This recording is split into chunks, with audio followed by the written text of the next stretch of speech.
Oke, udah. Oke. Oke, teman-teman, kasih perhatiannya dulu sejenak untuk teman-teman dari kelompok Grace Rahel ya, yang akan mengupas tuntas tentang peran perempuan di sosial media. Langsung aja saya serahkan kepada moderator. Oke, selamat siang teman-teman generasi muda di zaman sekarang. Wah, senang banget ya hari ini kita bisa ketemu buat saling sharing, buat saling berbagi wawasan tentunya.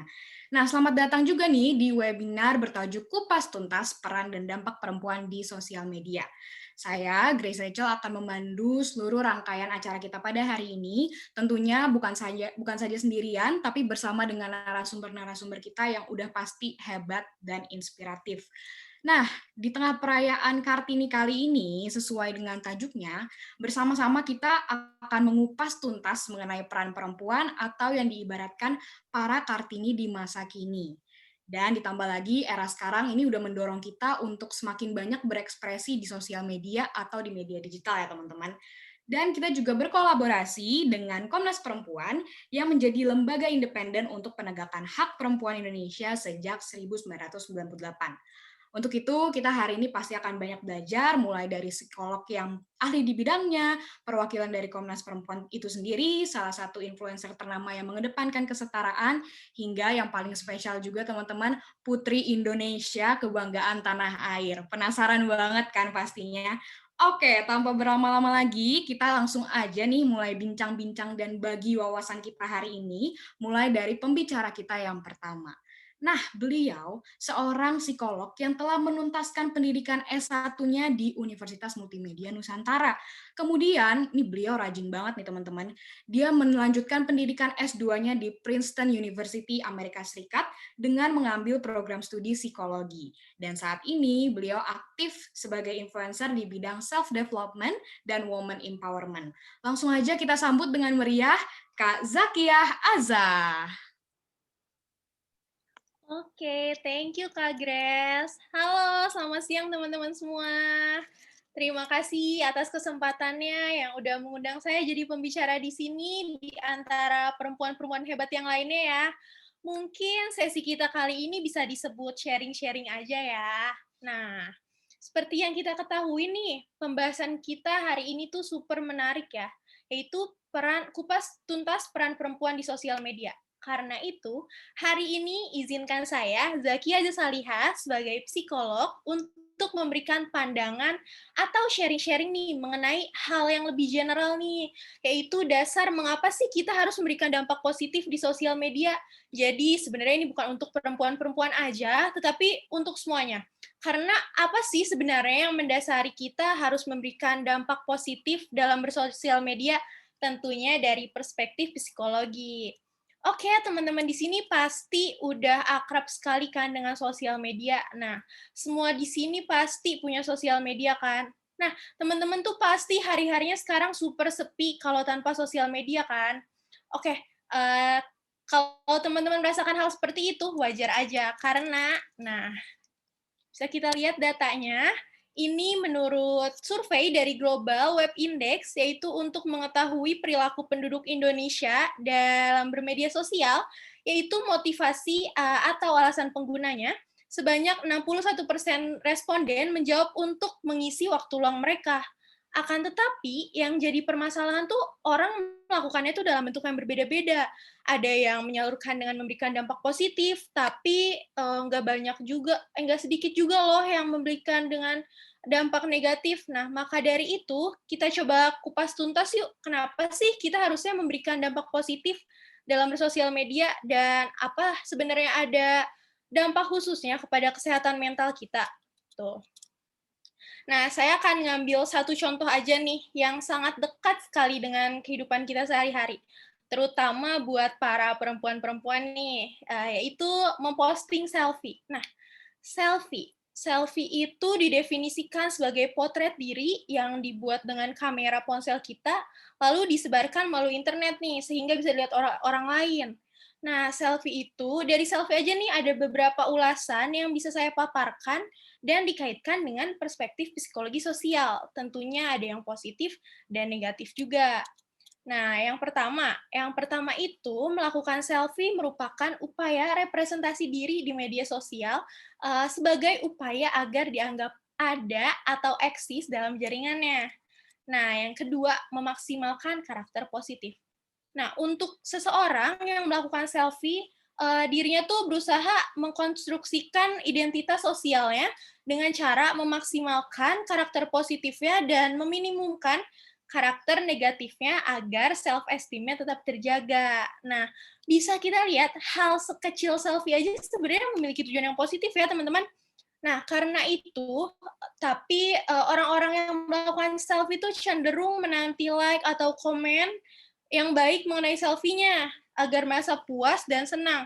Nah, bisa dibayangkan kan teman-teman, kalau individu tersebut, setelah mengupload selfie dapat komentar-komentar buruk, bayangin betapa ngedown-nya, terus, pasti sangat mempengaruhi self esteem-nya lah gitu. Jadi, kita akan bahas lebih lanjut tuh, apa sih komentar-komentar buruk itu namanya? Nah, jadi, komentar-komentar buruk yang dilayangkan di sosial media itu disebut dengan online shaming. Jadi, online shaming tuh nggak dialamin oleh perempuan aja, nggak dialamin oleh laki-laki aja, tetapi dialami oleh semuanya. Nah, bisa kita lihat datanya lagi. eee, jadi, riset datanya bisa membuktikan bahwa 73% orang yang merupakan pengguna internet pernah melihat seseorang dilecehkan secara online dan 40%-nya pernah mengalami dilecehkan secara online. Sedih banget ya. Nah, sebabnya kenapa sih orang-orang tuh lebih berani mengolok-ngolok orang lain secara online? Hal tersebut tuh karena adanya fenomena ilusi kebebasan internet gitu. Jadi orang-orang ngerasa kalau menggunakan internet nggak harus tanggung jawab gitu loh. Nah, itu tuh sebenarnya jadi orangnya yang mengolok-olok punya nggak harus ada tanggung jawab buat minta maaf gitu. Jadi hal tersebut tuh ada banget loh teman-teman pengaruhnya kepada kesehatan mental. Nah, kita bahas nih efek-efeknya ya yang udah ada di slide. Bisa kita lihat yang pertama itu adalah merusak konsep diri. Seperti yang udah dibahas sebelumnya, dalam contoh selfie yang menjadi alat untuk membangkitkan atau menjaga konsep diri dan kepercayaan diri, online shaming menjadi alat untuk merusak atau bahkan menghancurkan konsep diri. Bahaya banget ya teman-teman. Selanjutnya itu adalah ada kaitannya dengan eating disorder. Nah, buat yang belum tahu, eating disorder itu adalah gangguan mental saat mengkonsumsi makanan. Jadi, penderita gangguan ini tuh kayak bisa terlalu banyak atau terlalu sedikit dalam mengkonsumsi makanan. Nah, ternyata si online shaming ini tuh berpengaruh banget buat penderita eating disorder. Terus yang terakhir yang nggak kalah parahnya itu, uh, jadi online shaming bisa menyebabkan seorang dipecat dari pekerjaannya loh.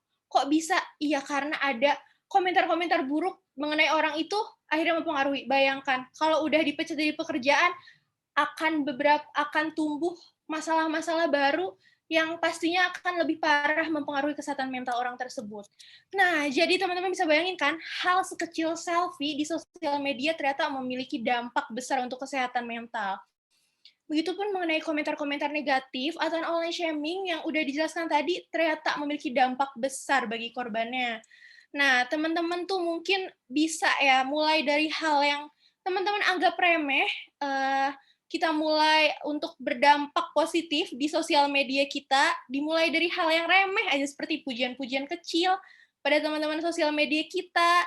Jangan pernah takut untuk berbuat atau membagikan hal positif nih. Ingat teman-teman, perlakukan orang lain sebagaimana kita ingin diperlakukan.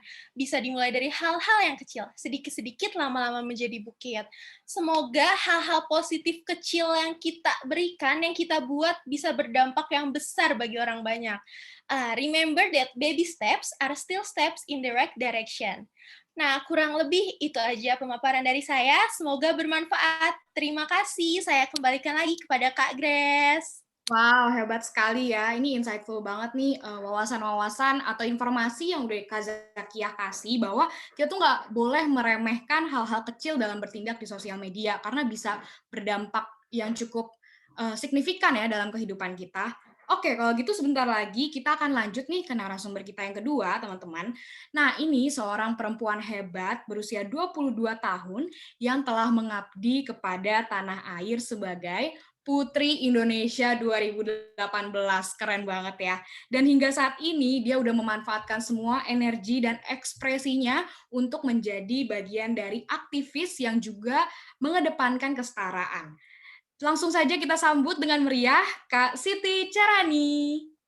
Hai, terima kasih Kak Grace udah menyambut saya. Oke, terima kasih untuk Kak Grace selaku moderator telah memberikan saya kesempatan untuk berbicara dan sharing kepada kalian semua.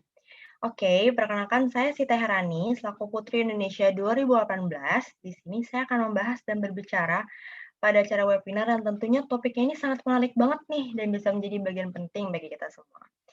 Oke, seperti yang kita ketahui juga, perbincangan tentang perempuan ini akan senantiasa menarik apabila jika dihubungkan dengan media massa yang setiap hari tersaji di hadapan kita, baik itu media cetak maupun elektronik. Bahkan terkadang juga seperti ada yang kurang jika sebuah tayangan televisi ditampilkan sosok perempuan dengan segala daya tariknya.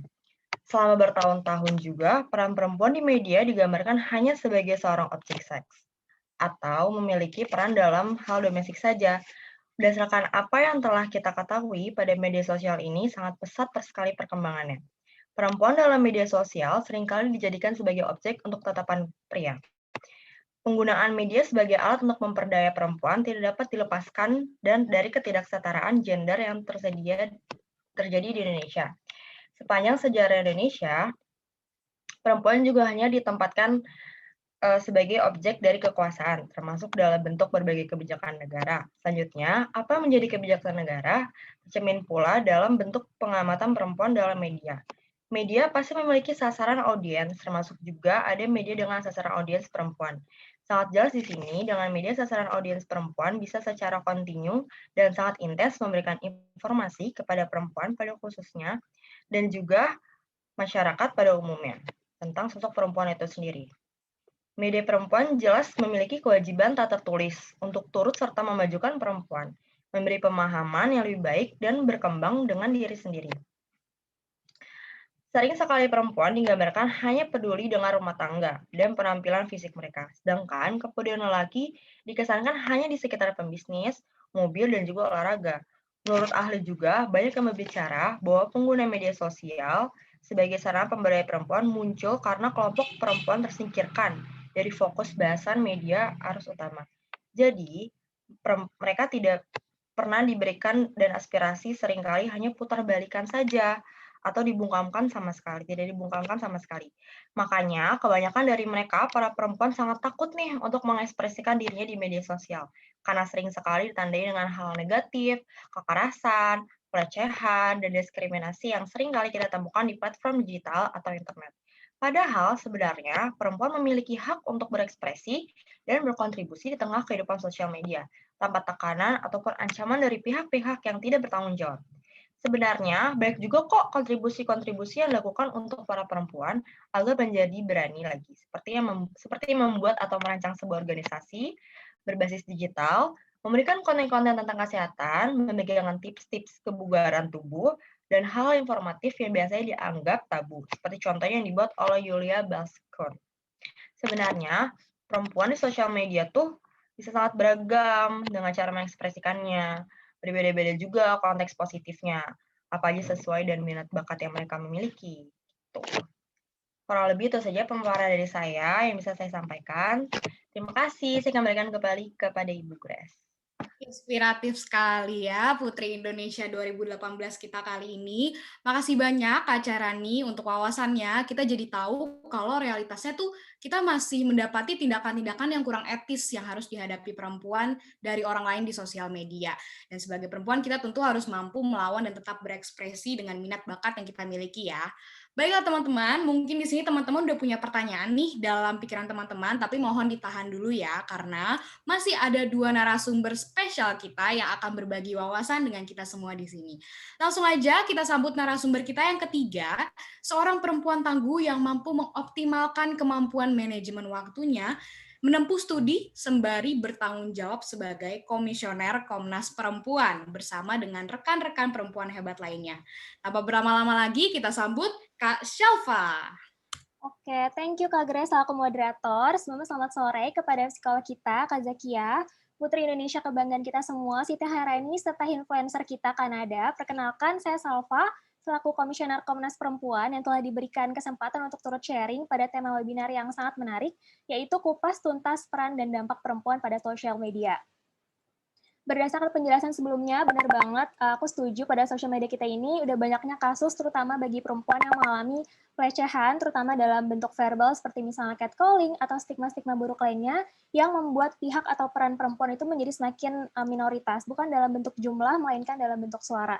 Nah, berdasarkan data yang kami dapat melalui Komnas Perempuan, yang juga telah kami share melalui siaran pers Maret 2021 lalu, bahwa data lembaga penyedia layanan menunjukkan KBGO atau kekerasan berbasis gender online meningkat dari 126 kasus di 2019 menjadi 510 kasus pada tahun 2020. Pihak Komnas Perempuan juga mengklarifikasi laporan-laporan tersebut pada beberapa tipe KBGO, yakni ada revenge porn, cyber harassment, sexting, dan lain sebagainya.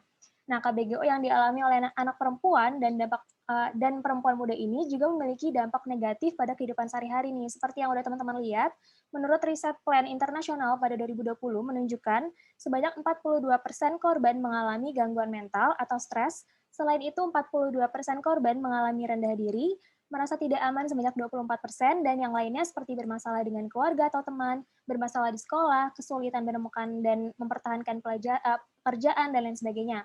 Nah, untuk informasi, riset ini juga melibatkan 14.000 anak perempuan di 31 negara dunia, dan sebanyak 500 anak dan perempuan muda di Indonesia terlibat dalam riset tersebut. Nah, kasus seperti ini juga tidak bisa dibiarkan, dianggap sepele, dinormalisasikan. Tidak sedikit juga korban yang mengalami trauma berkepanjangan dan menyebabkan psikologi korban itu terganggu. Sebelumnya, teman-teman tahu nggak sih kenapa banyak perempuan yang diam dan tidak memilih untuk speak up mengenai hal ini? Jika kita kaitkan dengan kasus seksual harassment yang saya dapatkan pada platform berita CNN Indonesia, yaitu wanita berinisial AF, yang mana ia diperkosa dengan orang yang tidak ia kenal pada Agustus 2019 lalu. Nah, setelah kejadian itu, pelaku selalu meneror AF dengan foto-foto eksplisit hingga perkataan yang melecehkan dirinya sebagai perempuan melalui media sosial. Nah, alasan korban mengapa ia tidak melakukan speak up saat itu karena masih kelirunya mindset yang mana menganggap pengalaman buruk tersebut adalah sebuah aib gitu, bukan hal yang seharusnya diperjuangkan.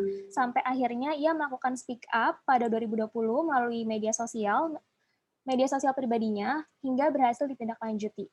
Nah, alasan lainnya adalah masih lemahnya sistem hukum di Indonesia dalam hal pelecehan dan kekerasan seksual. Jadi belum ada undang-undang pelecehan seksual yang spesifik mengatur kekerasan seksual terutama secara verbal.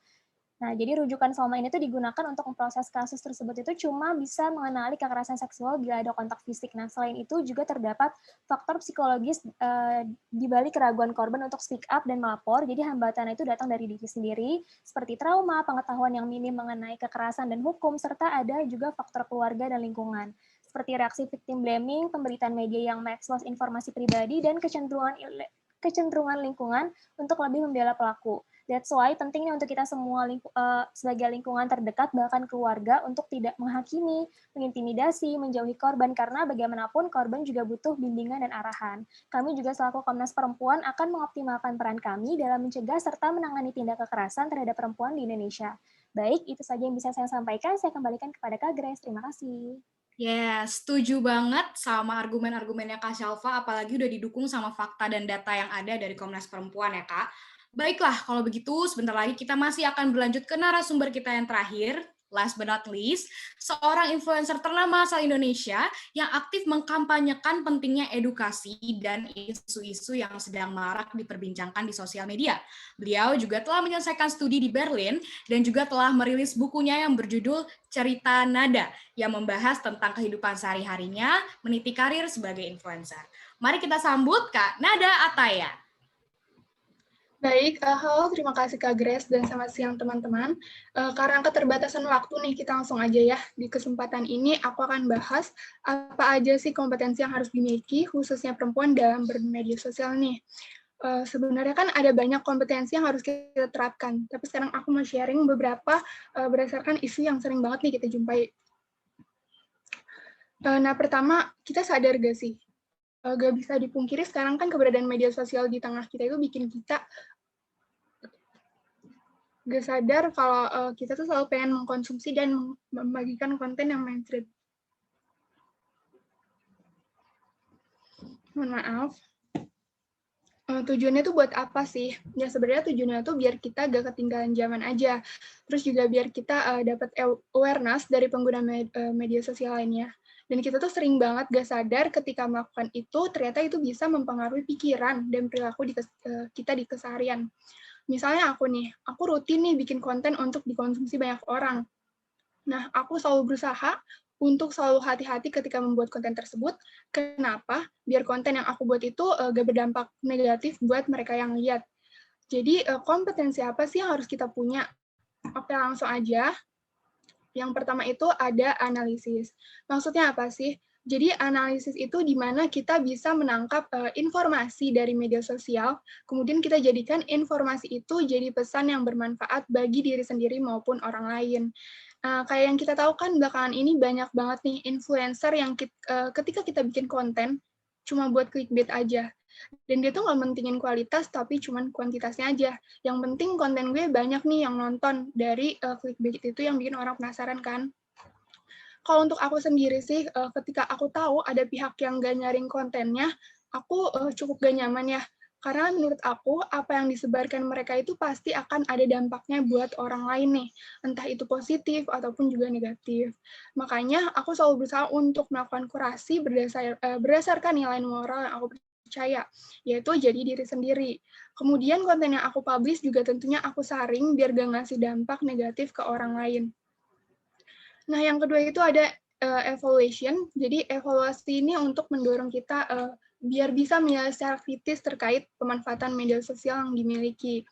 Misalnya nih, ketika aku membagikan sesuatu, aku pasti pikir 2 kali, kayak misalnya seperlu apa sih konten ini untuk aku post kayak gitu. Contohnya pas misalnya ada sebuah brand, dia nawarin aku untuk promosiin produknya. Tapi aku selalu pikir juga produk dia tuh kayak gimana, cocok gak sama aku, atau produk itu sesuai gak sama idealismenya kayak gitu. Karena aku nggak mau bikin konten yang mentah nyebarin materi mereka untuk followers aku. Padahal sebenarnya caption yang aku buat tuh bukan aku banget dan gak sesuai. Nah, di sini aku rasa aku punya tanggung jawab sama orang-orang yang udah percaya sama aku, jadi harus jujur sama mereka kan. Karena semua yang aku publish itu pasti akan berdampak ya buat orang lain, dan jadi nggak bisa mentang-mentang mereka ngasih aku uang, terus aku langsung kayak, oh oke, nggak yang kayak gitu. Jadi intinya lebih bijak aja dalam membagikan konten. Selanjutnya itu yang ketiga ada influence, jadi mengajak untuk berkarya sebagai diri sendiri dan berpartisipasi aktif serta kritis dalam menggunakan media sosial untuk keperluan yang bermanfaat.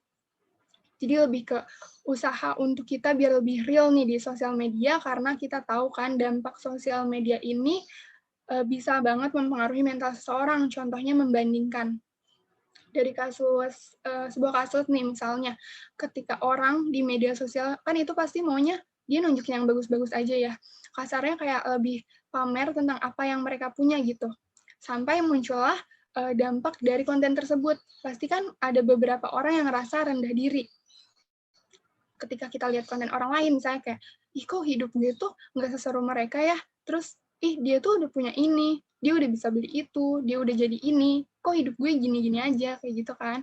Nah dari situ kenapa aku sebisa mungkin selalu nyampein pesan nih ke pengguna media sosial untuk nggak usah memaksain diri karena kita itu special just the way we are, kayak gitu. Nah, lalu di samping kompetensi tersebut, ketika kita udah ngelakuin hal yang tadi bisa nih dimaksimalin lagi. Caranya adalah dengan menumbuhkan responsibility ketika bermedia sosial. Ini sebenarnya nggak cuma buat perempuan aja ya, jadi buat laki-laki dan semua pengguna media sosial, karena menurut aku, semua yang punya dan menggunakan media sosial itu harus tanggung jawab nih sama apa yang udah mereka lakuin di media sosial itu. Jadi kita harus ngendaliin diri, karena sebenarnya kita juga bisa loh ngatasin berbagai isu yang ada di media sosial. Tapi yang paling utama bisa dimulai dari ketika kita dapat hate speech nih, misalnya kita tuh bisa banget ngendaliin diri kita biar gak gampang kepancing, terus gak kebawa suasana juga. Dan kita boleh nyampein argumen, tapi harus tetap hati-hati. Karena ya kita emang perlu juga untuk bisa nerima kritik dan saran. Jadi kuncinya adalah dari semua ini kita harus berani mengabaikan yang tidak berguna bagi diri sendiri. Kurang lebihnya sekian pemaparan dari aku, semoga apa yang aku sampaikan bermanfaat dan kita bisa mulai menerapkan kompetensi tersebut dalam kehidupan sehari-hari. Baik, saya kembalikan ke Kak Grace selaku MC. Terima kasih. Baik, terima kasih banyak Kanada untuk motivasi-motivasinya dalam bersosial media. Nah, kurang lebih inilah keempat pembicara kita pada hari ini. Mungkin teman-teman mau kasih reaction sebagai bentuk apresiasi kita nih buat pembicara-pembicara hebat kita hari ini. Boleh kasih love, kasih reaction clap, dan seterusnya. Oke, dan sudah tidak terasa kita udah sampai ke sesi tanya jawab. Tapi mungkin nih sambil teman-teman mempersiapkan pertanyaannya, aku mau nanya sekali lagi deh ke Kanada. Nah, menurut Kanada kan mungkin aku mewakili teman-teman juga di sini. Jadi kadang kita kalau misalnya membuat konten, walaupun kita udah bikin konten positif nih di sosial media, tapi kadang kita masih merasa takut nih, masih merasa takut ada yang omongin misalnya, atau takut ada yang komentar nggak sesuai harapan kita. Nah, menurut Kanada gimana sih cara kita untuk menghadapi hal itu?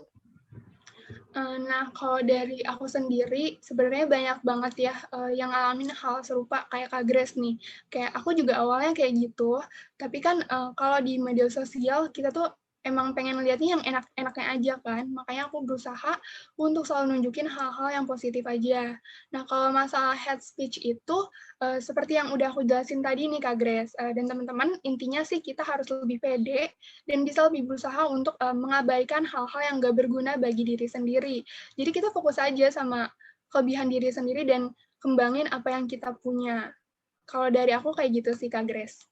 Oke, terima kasih Kanada. Wah, ini udah ada satu teman kita nih. Karena keterbatasan waktu, kita kasih kesempatan untuk penanya kita yang pertama dan terakhir hari ini. Mari Kak Andrea, boleh langsung unmute ya. Oke, terima kasih Kak Grace. Halo semuanya. Saya mau nanya ke Kak Shalfa nih. Kak Shalfa, kira-kira ada nggak sih upaya Komnas Perempuan tuh untuk menangani isu-isu tentang maraknya kejahatan sosial media untuk perempuan? Terima kasih.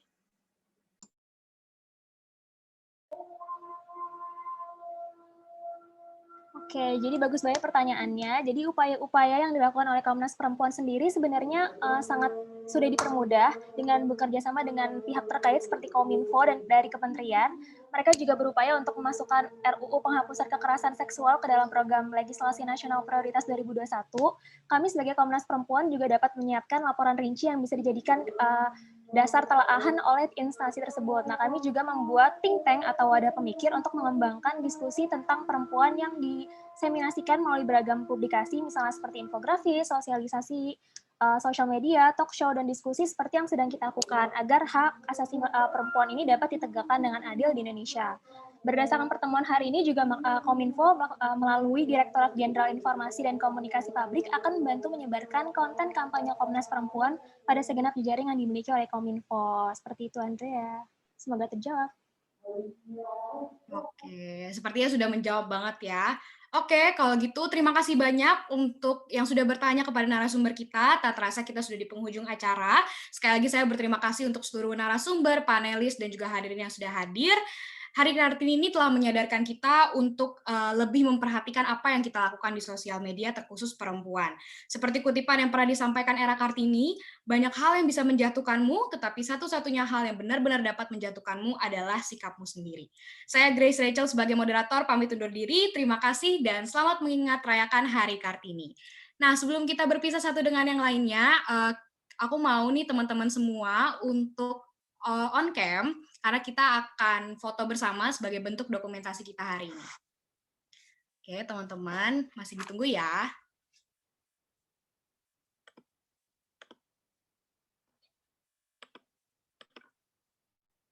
Oke, masih ada lagi teman-teman yang mau on kamera? Baik. Oke, saya foto ya. 1, 2, 3.